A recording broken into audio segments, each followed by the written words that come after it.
Santa Clarita's hometown station, KHTS 98.1 FM and AM 1220. I am joined. This is a special show here. It's called Awakening Our Mind. It's a monthly show here on your hometown station, KHTS, where we talk with very special guest, and he is Dr. Akash Ahuja.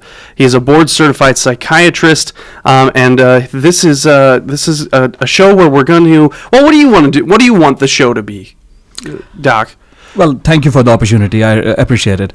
I would like our viewers or our audience to basically learn more about the mental health, learn more about depression, learn some of the things which people think about depression, which are not true, and perhaps learn something about the treatment of depression, how to recognize the symptoms, so that we can just educate people something more about this particular deadly illness. And the thing is, like, this is kind of a new thing. That's, well, not necessarily. It's not a new thing, but it's certainly depression and anxiety and things like that are kind of coming to the forefront now. You're seeing a lot more of it in media and people being open about it. That's very correct. I'm sure a lot has to be done, even more. But you're right. I'm sure that the depression exists as long as the humanity has existed. Yeah. But when I went to my medical school and the medical college and all those things, at that time in India, at that time depression was not talked about that much. People were kind of having some taboos about it. People used to think that, the strong people cannot get depression. You can kind of get snap out of depression, things like that, which we now know that absolutely is false.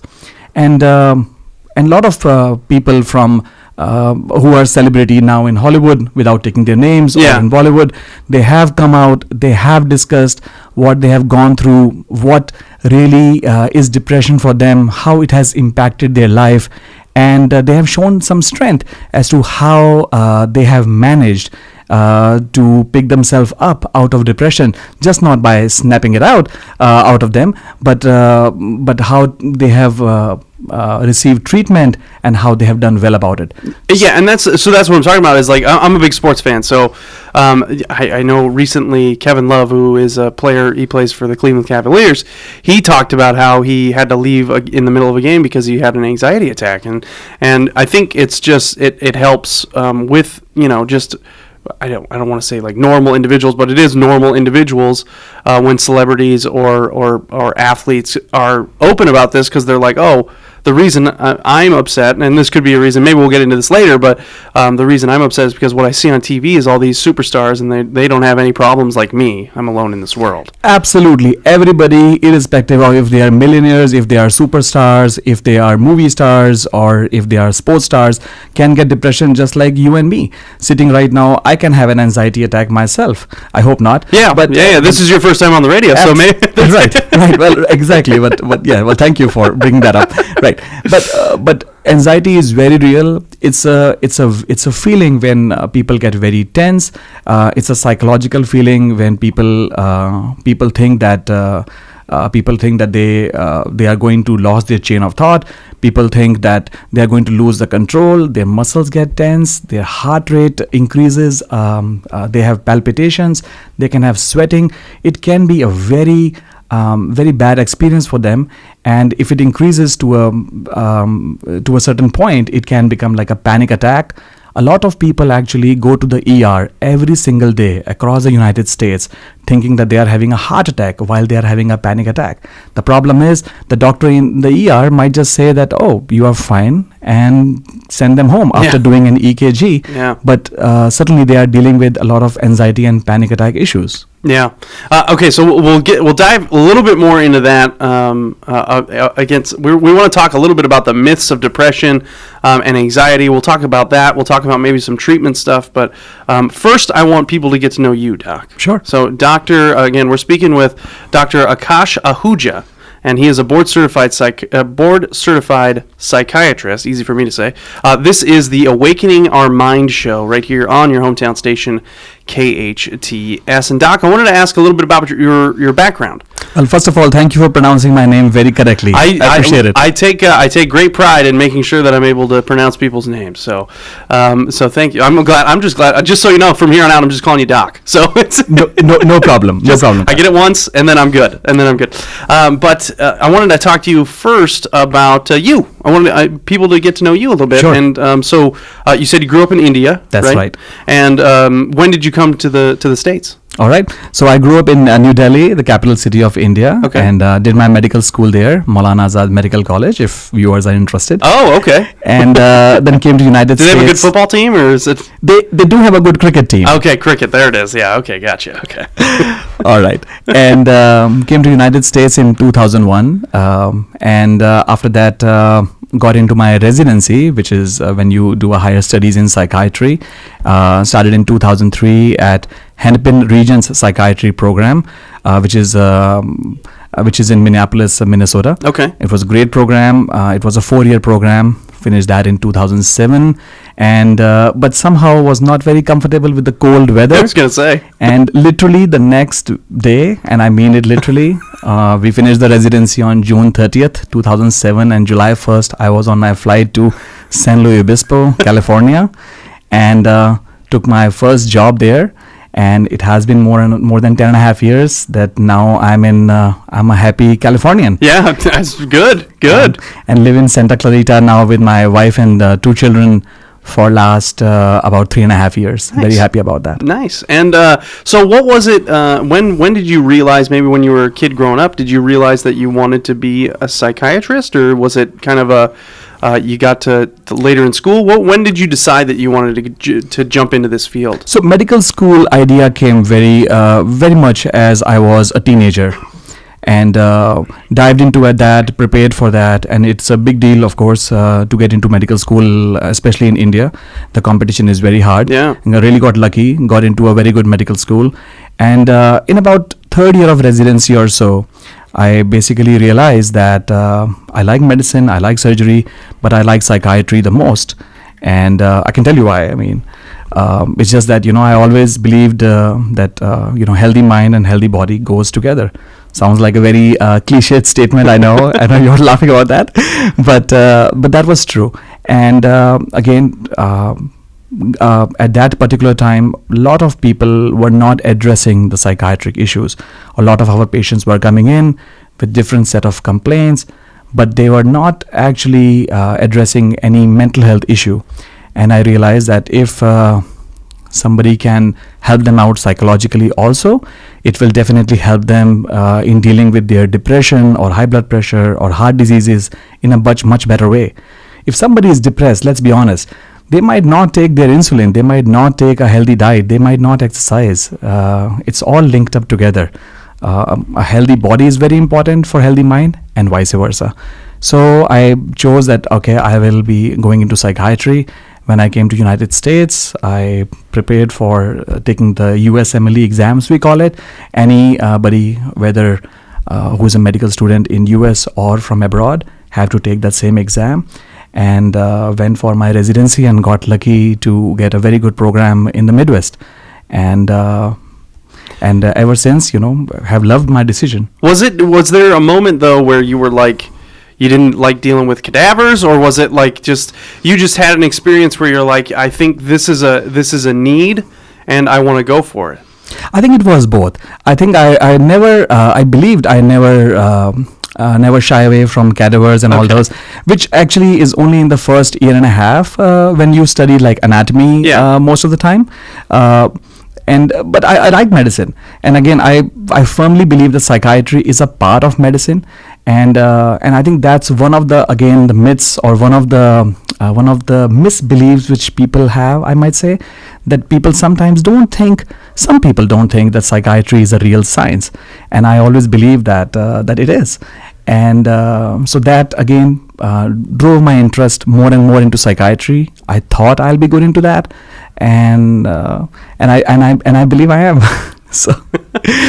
Again, we're speaking with Dr. Akash Ahuja, and he is a board-certified psychiatrist. This is the Awakening Our Mind show, right here on your hometown station, KHTS 98.1 FM and AM 1220. You can also find the podcast at hometownstation.com. Well, Doc, I feel like, unless there's something else you want to make sure and mention, I feel like we should get into some of maybe the myths of depression, and maybe and I have a question. I'm going to open up with this, Please. And I talked to you about during the break about this, but what is the difference between you talked about kind of an anxiety attack? What's the difference between anxiety and depression? All right, which are kind of the two big ones that are in that people talk about the most. Sure, absolutely. Again, depression and anxiety have a lot of people use these words very loosely. In fact, some people think that depression and sadness is like the same thing, which it is not. Depression is a cluster of symptoms where anybody we know of is feeling low. They have low motivation. They are different from who they were few months ago or few days ago. They have lost interest in the things which they really like to enjoy. Like you mentioned something about that you follow football, and I'm just picking on you because you are just sitting next to me. That let's say that you suddenly lose interest in football. You watch it every week, and now you're not doing that. You like to go to movies, but now you're not going. You like certain restaurant which you like to go, and now you're not going. This should pick my curiosity as to whether a depression symptomology is going on with this particular person or not. Anxiety usually goes hand in hand with depression. There are people in which depression plays a bigger part than anxiety, and some people vice versa, and that will drive as to in which way should we treat a particular individual. Anxiety is a sense of restlessness. It can make people literally very antsy. Again, we have our muscles which get tense. Our heart rate can go up. We might feel that we are going to lose control. And the problem with anxiety is not actually anxiety. And I know it will sound strange. The problem with anxiety is that people don't fear of anxiety. But people fear of getting an anxiety attack. Okay. So it's like an anticipatory situation where weird. people would like to stay at home, because sometimes people get very anxious if they think that what if I get an anxiety attack when I'm in a place where it will be very difficult to leave. I will not get any help. I might lose control, and people might think that they can die. Anxiety can really lead people becoming very miserable, and we should be very cautious because it's one of the main diseases in which people can actually have thoughts about hurting themselves or committing suicide. So you're saying depression and anxiety, while different, they kind of go hand in hand a lot of times. And it's kind of cyclical. It's kind of, I'm depressed because I'm anxious about this, and then I am anxious and now I'm depressed. You can portray that way. And maybe that's generalizing a little bit, but for the most part, not for the most part, but that's a possibility. That's definitely a possibility. Yeah. Well, let's talk about a little bit more about some of the myths of depression. What are some of the things that you see out there that you're like, oh man, I just wish people knew that that's not the truth about depression? The biggest thing I would like to say is, and actually some of my medical colleagues actually had that many years ago. I hope certainly that they do not believe that now, was that depression is not a real illness. People can just snap out of it. It's people can say that, oh, you're feeling that way today, but suddenly just tie your shoes literally and go for a walk and you'll be all right. I always ask people that if somebody has diabetes or somebody has flu, everybody has flu nowadays, can you just snap out of the flu? I mean, most likely the answer will be no. The problem is not the problem. The difference between depression and some other illnesses like diabetes and high blood pressure, I said, is that we can measure diabetes. We can, stick a needle and check the blood sugar level. Mm-hmm. If the blood sugar level is high consistently based upon the criteria, we can say, oh, the person has diabetes. If the hemoglobin A1C is high, certainly the person can be diabetic. If somebody's heart rate is high, we know that, their heart rate is high. We can measure it. We can measure the blood pressure. If the blood pressure is high, they can have hypertension or high blood pressure. The problem is in depression, we don't have a meter of like we can put something on the pulse and say, oh, you are depressed or you are not depressed. But that would be the biggest myth. And I think once people realize that depression is as real as diabetes or anything else, I think acknowledging that would definitely be very helpful for people to start getting treatment and starting to consider depression as serious a disease, and I'm again emphasizing the word disease, as much as diabetes or anything else. I think you're seeing a wave of that now, Right. certainly. Again, we're speaking with Dr. Akash Ahuja. He is a board-certified psychiatrist. Awakening Our Mind show right here on your hometown station, KHTS. Have you noticed? So you've been in the psychiatry games for, you said, did you say 2001 is when you came to San Luis Obispo? When was it? No. Oh, you came to the U.S. in 2001. Right. I came to San Luis Obispo in 2007. Okay, so 2007. One big thing that's happened since 2007, certainly, is a giant wave of social media. Social media is bigger than it's ever been. It's kind of unprecedented. This type of technology is kind of unprecedented. Have you seen a change with depression and how people deal with social media? And what I mean by that is, I'm seeing, the only thing I see on social media is people's really, for the most part, is people having a good time. And so I'm and I know that if all I'm seeing is my friends Right. having a good time, Right. oh my gosh, I'm miserable, and they're Right. awesome, Right. and I'm comparing myself to Right. them. Right. Have you seen a shift like that? Well, first of all, let me take a selfie with you and put it on the Facebook. And then we can discuss further. Perfect. If I get 17 likes in next 1 minute. Yeah. Sorry for the joke, but that's a very important point you Yeah. mentioned. And I think we all, to some extent, and when we say we all, I do include myself, are guilty of that. And again, I don't want to sound like I'm a technophobic person. I'm not. I'm all for technology. I think technology is a great thing. A lot of companies like Apple and Facebook and Amazon, again, without going into their names in particular, Twitter and all those have done great. The problem is technology is great when we are the masters. But when technology becomes our master, then it's a problem. Again, sounds like a cliche, but I'll explain. You go to any meeting, or you go to any place where you're meeting new people. Before the meeting starts, everybody will be hooked up on their cell phones. They'll be checking 400 messages, or they'll be checking the likes and not likes. And Facebook has this, or different companies have this master technology where people. It's an era of instant gratification. I always say that word, because people like to put something on the Facebook, and then they would like to see, how many likes am I getting, and whenever you check your phone, if there are few likes, it gives you some happiness. So people. And again, for the adults, it might still be okay because they do have a social circle and they enjoy their life with their friends also. Yeah. Like you mentioned, you follow football. Yeah. I'm sure you watch football with your friends sometimes.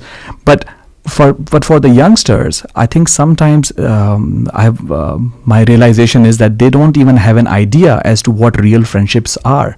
It's all virtual. It's a virtual world, which people are becoming very isolationist in a way that they are not talking to each other. People are losing the art of talking to one another. People are all about messaging. Nobody hardly leaves a voicemail, I have noticed. You call somebody and people don't pick up the phone. Yeah. And again, my friends, if they're listening, they should start picking up the phone. But again, jokes apart, but I do believe that with technology, I think things have gone in a way that people are more isolative.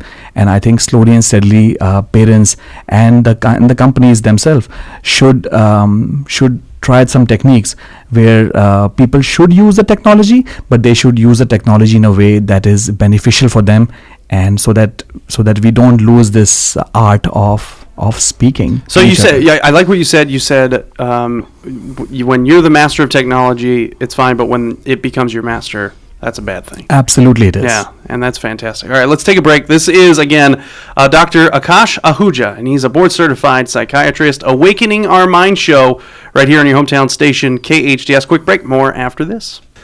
Welcome back. This is the Awakening Our Mind show right here on your hometown station, KHTS. 98.1 FM and AM 1220. Dr. Akash Ahuja, we got to introduce him in the first round. He's a board-certified psychiatrist, and we talked a little bit about the myths of depression. And if you missed anything, make sure you go to hometownstation.com, listen to the full podcast at hometownstation.com, and we're also going to be up on YouTube in a bit as well, so go check that out. But I wanted to talk to you, Doc, a little bit about, one, I appreciate you being here, and this is a really important topic to talk about because it's not... because it's something I think a lot of people deal with. But I wanted to ask you kind of and this might be kind of a deep question, but why do people get depressed? Because I have a little theory on this, which may not make any sense to you, by the way. Go ahead. But I think that certain, like, I feel like if I like sink into it, right? If I get like sad or something like that, I think I think of it from a perspective of, we have time to think about how upset we are and our certain situation. So, but there's certain, and this is getting into like a political thing, but like there's, the Middle East and kids are dealing with that. They don't have time because they're trying to survive, right? Okay. But why do we get depressed? Sure. Why does that happen? Well, that is a basic question. Yeah. Absolutely. And basic and one of the complex questions. So the real answer is we don't know. Oh, okay. We don't know. Okay. Now, there are many hypotheses to it, which are accurate in many ways. But when I say I don't know, that means that the scientists have not been able to prove that, okay, this is why we get depression. But why we get depression, some of the major hypotheses are, one, it's genetic. If by luck we have our family members who have depression, that increases our chance of getting depression. Doesn't mean that we will get it, but it does increase the chance. And how it increases the chance, I'll explain. So let's say if somebody has a family member who has depression, and then they are doing well, they are going to school and doing absolutely fantastic, and then something happens, some tragedy happens. Their love interest goes away, or they lose a job. They are in job, they lose a job. So they face a big stressor in life, and then that can definitely precipitate the symptoms of depression for them. If anybody who has the propensity of getting depression faces that particular stress in the brain, then it can cause depression. There are many chemicals in our brain, and I'll try to keep it very simple. Yeah. Many chemicals in our brain known as dopamine and norepinephrine, and what happens with depression is that many of these chemicals actually go down, especially a chemical known as serotonin. Similar things happen when people have anxiety, and the whole idea then becomes to correct those chemical imbalances so that people can start feeling well again. Again, these are not happy pills or as sometimes Hollywood projects that, but and it's not going to change people's personality, but it's just going to make their ability to cope with the situation slightly better. So let's say if they were very sad and that depressive phase is leading them to cry a lot, they might still cry, they might still feel bad, but they might see light at the end of the tunnel. They might not cry for that long, and their frequency of crying can go down. Again, I'm kind of generalizing it. Yeah. Everybody has a different situation, but that would be one of the things which can cause depression. What does serotonin do in your brain? Okay. That uplifts you, or what does serotonin do in your body and your hormones and stuff? So basically all these chemicals act in various circuits in our brain, and having the right balance of all these chemicals is extremely important for us to function in a nice way. If somebody is suicidal, somebody is very anxious, getting panic attack, or even if somebody has symptoms of psychosis when they start hearing voices, there is some chemical imbalance in their brain. And again, the idea is to correct that so that all those neural circuits work well, and people can function to the best of their ability. I also said the stress can also be due to taking some illicit drugs. Yeah. That's also like a stress to our brain, which can also precipitate some of the symptoms of depression. What is there stuff? So for maybe some preemptive stuff or like preventative stuff that we can do that maybe it is genetic or maybe it's just something you want to avoid and use, because we talked about in the first segment, it's kind of mind body wellness. Absolutely. thing. Is there certain things that other than prescription medication that people can do? Well, I won't say prescription medication as a prevention, but if people are having a healthy lifestyle, if people are exercising, if people are staying away from illicit drugs, if people have a good family support, they have parents at home, they have good role models, they are going to school, they are doing things which an average good family does, it does prevent it. It does have a protective factor. Okay. Doesn't mean that those people cannot get depression, but certainly it decreases the chances. I will take a minute to explain that why exercising and all those things are important. They're important just because they keep you fit anyway, but also exercising and doing yoga or doing some other physical activity, even if it's any sports, that can increase certain chemicals again in our brain known as they are natural enhancers known as like endorphins, and that can certainly help people in terms of feeling good. It's a natural euphoria rather than taking some drugs or playing just video games to get that. I get really happy when I eat like chocolate cake, though. Is that is that the same thing, right? Yeah, I wish I could say that chocolate cookies or cake is therapeutic, but so. In moderation. We'll say in moderation. In moderation, everything is good. Okay. Absolutely. I will not ban chocolate cakes. Yeah. Thank you, Doc. I appreciate that. But you don't have to write a prescription for it or anything like that, right? No, I usually don't have to. Yeah, good. Awakening Our Mind show right here on your hometown station, KHTS. He's Dr. Akash Ahuja. He's a board certified psychiatrist. I'm Kyle Jennings, by the way, and you can listen to this on 98.1 FM or AM 1220 or at hometownstation.com. You can catch the podcast if you miss anything. Again, we're speaking with Dr. Akash Ahuja, and I wanted to get into a little bit, maybe more of the how can we diagnose? Because you said one thing you said is it's tough to measure it. Like diabetes and stuff like that. So how can we diagnose it if it's not really measurable? Right. So depression is a clinical diagnosis. And again, what I will urge people is that if they see some of the symptoms, which I said before, and I'm going to say it again, very common symptoms. If somebody for about a couple of weeks or so, if you see your loved one not showing interest in the things which he or she really likes to do, if they're feeling kind of low, kind of sad, kind of tearful, if their motivation is down, if they are feeling guilty of something for a long time, if they are feeling that their life is becoming hopeless or helpless, or if they make a statement like, I would rather not awake in the morning or something, that should be taken very seriously. The job of diagnosing depression is, of course, parents can do a good job in at least screening that.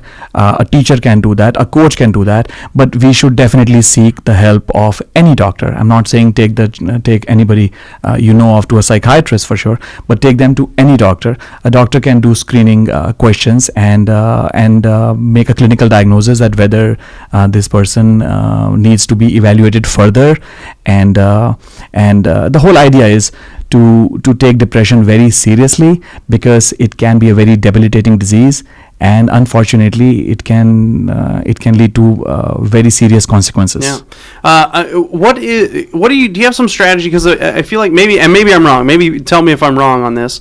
But what do you do? Do you have some methods to maybe help people to get over the fact that it's for like going to see a psychiatrist is just for like, I'm not depressed, I'm not sad, I don't need to go see him, he won't be able to help me, those type of mentality, kind of like a prideful, I don't want to get help because I don't think I need it, or even though our family members are seeing these symptoms, what do you say to help with those Absolutely. type of people? I think they're great points you mentioned, Kyle. People should be aware again that depression, like any other problem, any other disease, is a medical disease. It's a disease of our body. It's not a person has chosen to be depressed. It's not that they can snap out of depression. It's not that they are being lazy and they are being weak. People have to educate themselves that depression is as real as diabetes, or if somebody gets a fracture, you do take them to a doctor. Maybe you're not happy about it, but you go to a doctor. Similarly, if somebody is having any mood symptom like that, they should take them to a doctor. You have to educate yourself. It's about your loved one, it's about your family member, and I'm sure that if people know that this is a serious illness and just not a phase in their life, people will take it seriously and go and seek any help. We are living in the most developed country in the world. There is absolutely no reason for people not to seek mental health, and and that would be not even good for their family. It would be good for that person, the family, the community, and the USA. What age group do you see that needs, maybe in your field? I don't know. Maybe I don't even know if you know this, but what age groups do you see that are struggling with this the most? So depression can impact anybody at any age. Kids who are 7 or 8 year old, even 6 year old, can get symptoms of depression. It can represent slightly differently. They usually will not say that they are feeling sad. They will show the symptoms more of irritability, again different than their baseline. And again, parents should take that somewhat serious. Should take them seriously. Yeah. And it can impact anybody who is.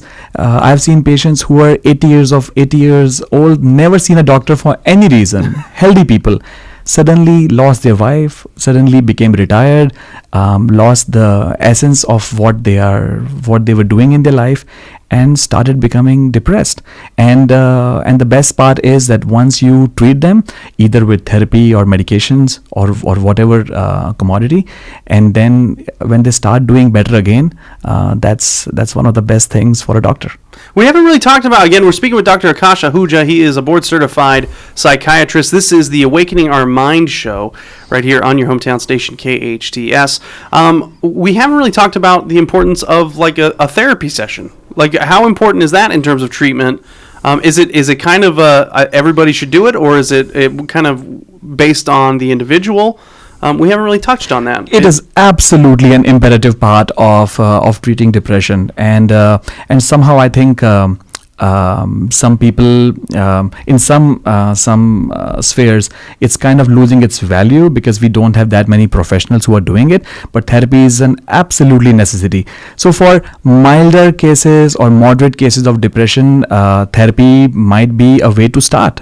Some people do not want to take medication, and that's perfectly all right. They can again see a good therapist, but in my opinion, the people who take both therapy sessions and medication, the results are the best.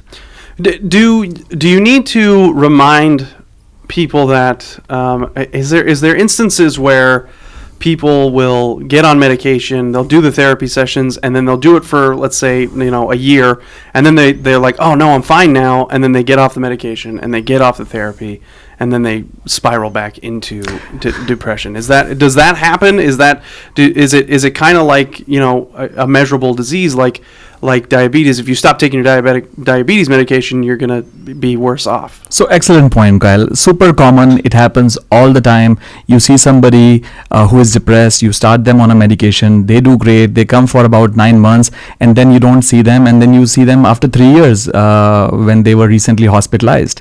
And so when people come to me, when patients come to me and ask them, the doctor, do I have to take this medication for the rest of my life? My honest answer is, it depends. Okay. And I mean, so if somebody got the first episode of depression in their life, they are 21-year-old, for example, and they come and they have symptoms of depression and they are started on medication, they do perfectly all right. They most likely will not have to take the medication for the rest of their life. They won't. Now, on the other hand, if somebody comes in who have been depressed, who has got the depressive episodes many times in their life, have been hospitalized, have tried to commit suicide, and now are doing well on a medication regimen, finally, most likely they might need the medication for rest of their life, just like in diabetes or just like in high blood pressure. I think when the doctor, when the professionals, when the family shows empathy, shows a genuine concern for the patients, and are absolutely 100% honest with them, that leads to the best results. And if we see eye to eye to a patient and tell them very honestly that this is the situation, I think most people will respond in a very positive manner. He's Dr. Akash Ahuja, board-certified psychiatrist. Awakening Our Mind show right here on your hometown station, KHTS. Has it been an uphill battle to get awareness about mental health issues? Has it been you're just sad and trying to change that? Has that been an uphill battle for you? And it probably will continue to be, I would assume, if it is. Not sure whether it is an uphill battle or not, but yes, definitely it's a battle which I am willing to. I won't use the word fight, but willing to take on. And I did made a lot of videos in 2012, 2013, in both English and Hindi. Try to just educate people about various mental illnesses which are there. It is on YouTube. Yeah. And again, I don't. I'm not expecting any gains from all these videos. Absolutely not. And I just try that if again people can be educated in a nice way, because people want to learn. Nobody out there is saying that, you know what, I don't want to learn anything about it. If people are told in a nice manner and educated in a way that they can understand, people will. And just like different things, we can go into various political issues if you want to. But like every single thing, it takes time. And with time, society generally becomes better. And I'm really hoping that in terms of mental health, it would go the same way. He's Dr. Akash Ahuja, board-certified psychiatrist. We're going to take a quick break. This is the Awakening Our Mind show right here on your hometown station, KHTS. Santa Clarita's hometown station, KHTS, 98.1 FM and AM 1220. This is the Awakening Our Mind show with Dr. Akash Ahuja. He's a board-certified psychiatrist. I'm still going well with the name, right, Doc? Yes. Okay, good. I've been trying to use it, and I feel like I'm doing a pretty good job. But we're going to wrap things up here on the inaugural Awakening Our Mind show, a monthly show, and it's really just to talk about mental health issues and how it affects so many people, and just really raise awareness about the diseases and about treatment for these diseases as well. But for today, Doc, what's the one piece of advice you want to give? One takeaway from this last hour that you want to make sure it lands with people. Well, listen to the show again and again. Well, that's a tough one. One thing would be that to be okay with depression. That be okay with depression as much as you will be okay with any other medical illness. If you see your loved one, get them some help. Don't tell them to snap out of it. Don't make statements like, oh, you are just being lazy, or it's a phase, it will go away. Don't say that. Take it seriously. Take them to any professional. Get some help. And just believe that if somebody is depressed, it's not going to be good for them or for your family or the community. And getting some help would definitely help them lead a much better life, which they thoroughly deserve. Empathy is a hard thing, right? It's hard to, if you're not feeling the same way that they're feeling, it's sometimes hard to kind of empathize with people. Absolutely. If you're in a situation where you're at the park or whatever, and it's a beautiful day, and then a family member or a friend is just not feeling the same vibes, it's kind of hard to feel empathetic. It is. Yeah. It is. So you have to kind of try it. Yeah. You have to first acknowledge that I have to be empathetic, not sympathetic. People don't need your sympathy; they need empathy. You have to try to put yourself in their situation and see that that most likely they are not going to enjoy this great weather and the great day if we do not get them the help. It might sound strange, but it's absolutely true. So get them help, and most likely you will be saving their life. Awesome. Doc, thanks for coming in, man. I really appreciate it. It's awesome that you're getting this opportunity to come on your hometown station, KHTS. The Awakening Our Mind show. He's Dr. Akash Ahuja. I am Kyle Jellings. He's a board-certified psychiatrist. I am not. I just ask questions, and he has the answers. So appreciate your time. And this will be fun. The next for once a month. And I need to mention this. I know you didn't want me to, but I'm going to anyway. Awakening-mind.us. If you want to learn more about Dr. Akash, and you have some YouTube videos. We talked a little bit about that, but you have some YouTube videos talking about depression and different mental illness. And so we appreciate you coming on to your hometown station. Well, thank you, Kyle, for asking very insightful questions and giving me the platform. Really appreciate it. Awesome. Again, go to hometownstation.com if you're just tuning in and you need to need to listen to this show. Go to hometownstation.com. Look for the Awakening Our Mind show on the podcast page at hometownstation.com. Until next time, this has been the Awakening Our Mind show right here on your hometown station, KHTS.